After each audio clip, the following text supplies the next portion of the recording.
This is the battery pack that I want to put a new battery in. This is the old cell. It's not really a battery, it's a cell, I guess. And here's the internals. Well, this isn't part of the internals. This is the torch driver for these little screws. I do have an intact but defective battery pack. I did video the teardown of this, but I think since I have another dead battery pack, I'll just pop it apart so I can see how to reassemble this. In this ridiculously large box from Battery Mart,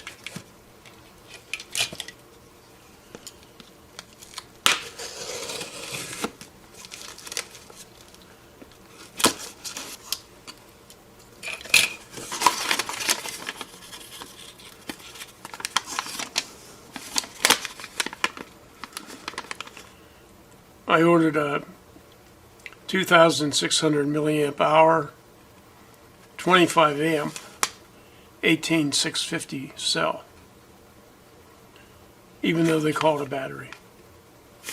And there, deep in this big empty box, is the cell or battery.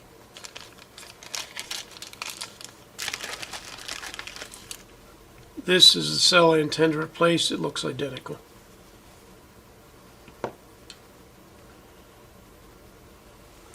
I'll let you see what the markings are on this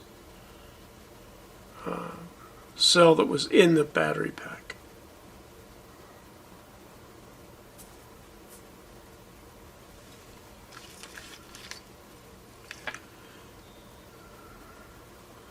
So I just tore this nickel off of the old battery, and what I'm going to do now is take it to my shop and try to hammer it flat so I can reuse it. Comparing the tore apart unit with the assembled unit,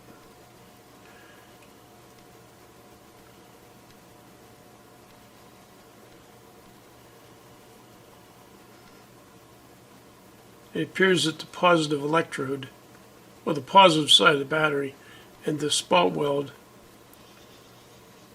is done here.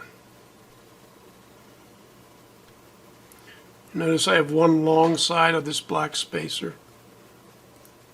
It's short everywhere else. That long side is the negative terminal, and that's here. So we'll go down here, and the positive is up here. So I have my spot welder. I put a base on it. I'm going to run it up to 3. I just took the battery off the charger.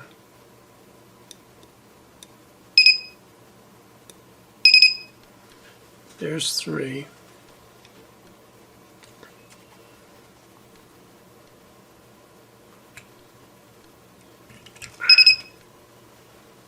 Should have known that was going to happen.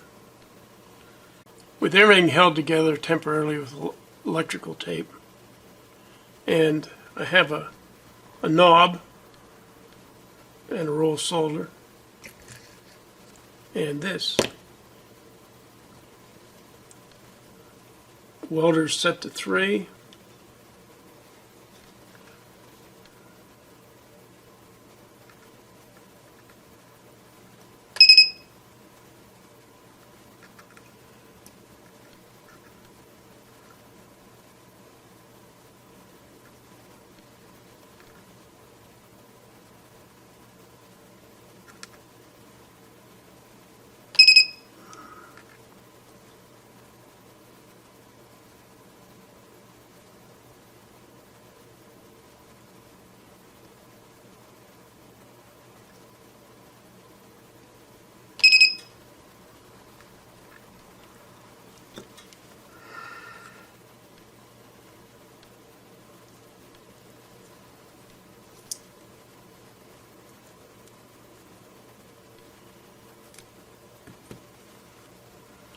That seems to be in place. Now, that needs covered with a piece of cardboard because a whole bunch of other, well, 3 other things are happening here that I don't want to risk touching that.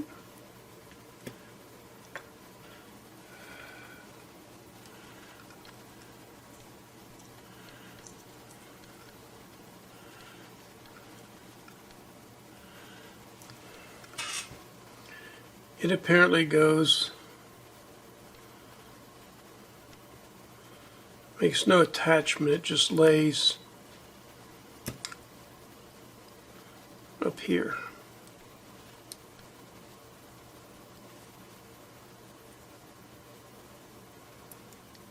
Like that. The negative lead is connected in this long one. It's connected at the top.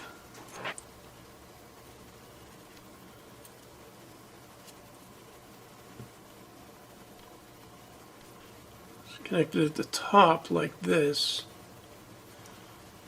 And then, of course, folds over the bottom.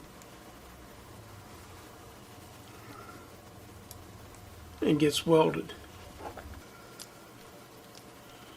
I'll hold that in place.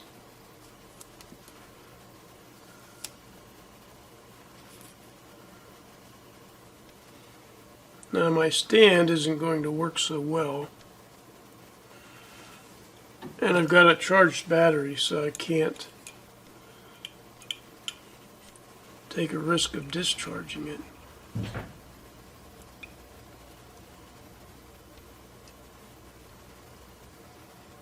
Put my welder to 4 this time.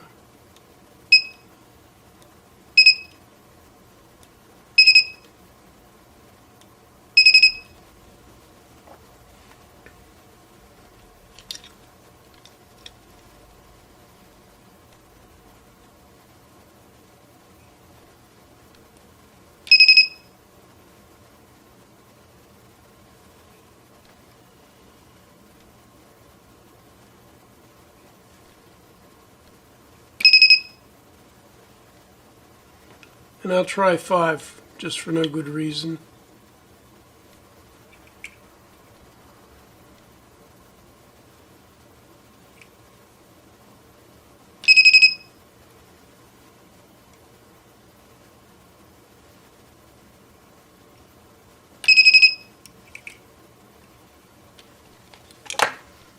We should be done with the welder now. It's turned off.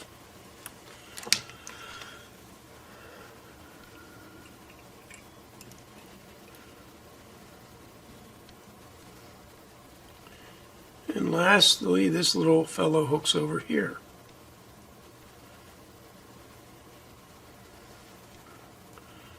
Looks like a wrap of tape around there.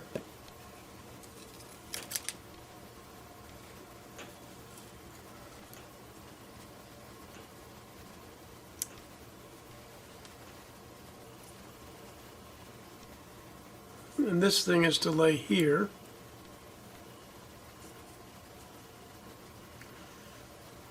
And I believe that's it. There's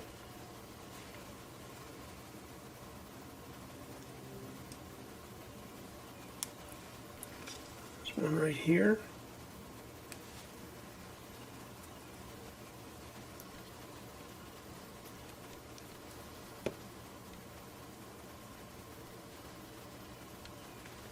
And then we go into the housing.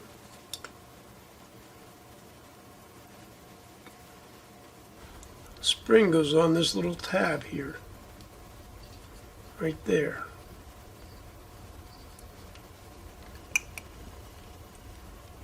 That slides down over here. Capture the sensor.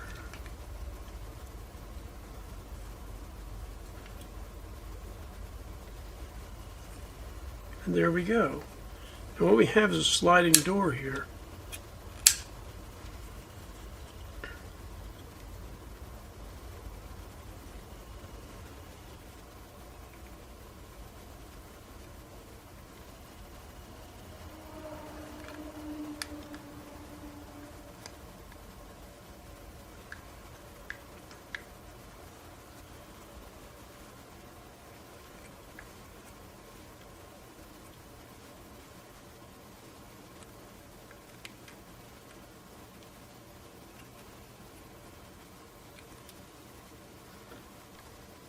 So when starting one of these self-tapping screws in a previously tapped hole,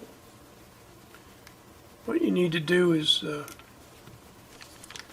put it in the hole.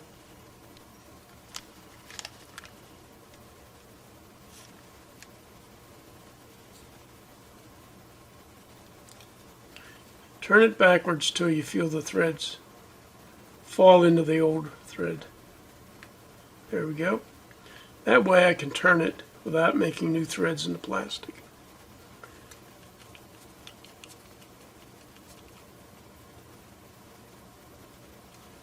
So there we have our rebuilt battery. This is what it fits in.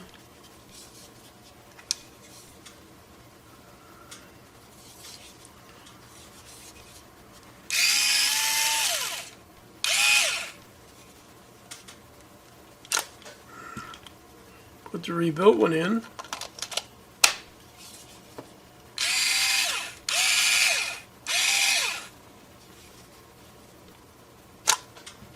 Actually works better than the old one, I think. No, maybe not.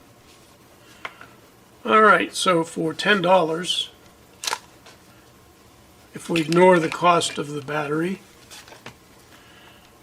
a battery charger, a spot welder, for $10 we can rebuild one of these.